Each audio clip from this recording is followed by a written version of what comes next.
CRPF ने head constable पदों पर भर्ती निकाली है और इसके लिए एप्लीकेशन का प्रोसेस 15 जुलाई से शुरू हो गया है।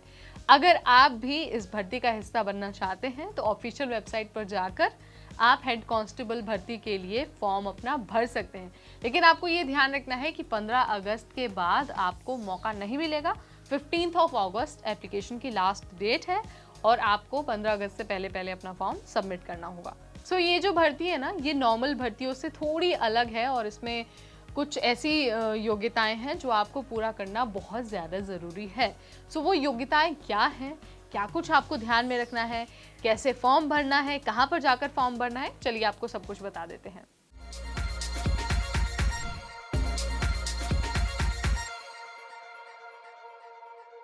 हाय एवरीबॉडी, मैं हूं नेहा आपके साथ और आप सबका बहुत स्वागत है एनबीटी के सरकारी नौकरी वाले सेगमेंट पे। और आज बात हो रही है सीआरपीएफ में हेड कांस्टेबल भर्ती के बारे में। देखिए, ये जो भर्ती निकली है ना, वो शहीद हुए जवान, दिव्यांग या फिर लापता सैनिकों के जो आश्रित हैं ना, उनके लिए ये भर्ती निकली है।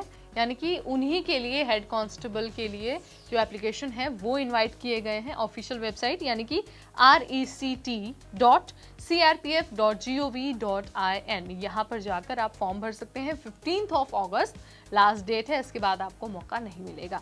इसके अलावा अगर हम योग्यता की बात करें तो सबसे पहले तो आपके पास मान्यता प्राप्त संस्थान से 12th पास का सर्टिफिकेट होना चाहिए।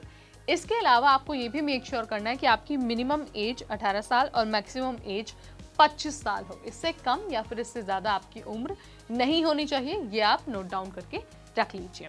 आपको बता देते हैं कि ये जो भर्ती है ना, वो सिर्फ डिपेंडेंट मेंबर्स के लिए है। यानी कि जो भी व्यक्ति उस शहीद हुए सैनिक से जुड़ा है, ब्लड रिलेशन है, सिर्फ वही अप्लाई कर सकते हैं। यानी कि जो वाइफ है, जो स्पाउस है, वो अप्लाई कर सकते हैं, या फिर जो पुत्र है या फिर जो पुत्री है वो अप्लाई कर सकते हैं। अगर महिला सीआरपीएफ में थी और उनकी डेथ हो गई है तो उनके पति को ये मौका मिल सकता है। अगर कोई पुरुष थे, अगर उनका देहांत हो गया, वो शहीद हो गए हैं, तो उनकी पत्नी को मौका मिल सकता है। और साथ ही जो पुत्र है, पुत्रियां हैं, यानी कि जो बच्चे हैं, वो इस भर्ती के लिए अप्लाई कर सकते हैं। हालांकि अगर आप गोद लिए हुए संतान है ना, तो भी आप इस भर्ती के लिए अप्लाई कर सकते हैं। अब आपको ना ये बता देते हैं कि जो सिलेक्शन है ना वो कैसे होगा। तो सबसे पहले तो आपको रिटन टेस्ट देना होगा, उसके बाद फिजिकल टेस्ट देना होगा, स्किल टेस्ट देना होगा, मेडिकल टेस्ट देना होगा। यानी कि सारी जो प्रक्रिया है ना, उससे तो आपको गुजरना ही होगा। साथ ही आपको ये भी प्रूव करना होगा कि आप इस भर्ती के लिए पूरी तरह से एलिजिबल हैं।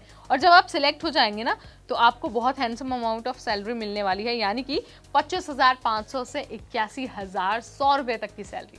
इसके अलावा अगर मैं आपको फिजिकल की बात बताऊं तो जो हाइट है ना पुरुषों में, वो 165 सेंटीमीटर होनी चाहिए। वहीं जो महिला कैंडिडेट है उनके लिए 155 सेंटीमीटर्स हाइट रखी गई है। चेस्ट की अगर बात हो तो 77 सेंटीमीटर, और ये जो मेजरमेंट है वो सिर्फ पुरुषों के लिए है।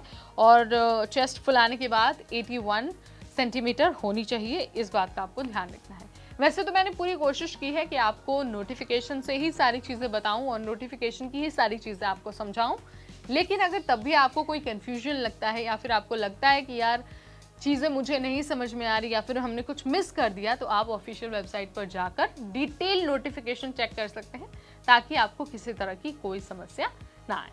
फिलहाल इस वीडियो में इतना ही। अगर वीडियो पसंद आए तो इसे लाइक और शेयर करना बिल्कुल ना भूलें, और साथ ही ऐसी और वीडियोस के लिए, ऐसे और नोटिफिकेशन के लिए आज ही सब्सक्राइब करिए हमारा चैनल एनबीटी टेक।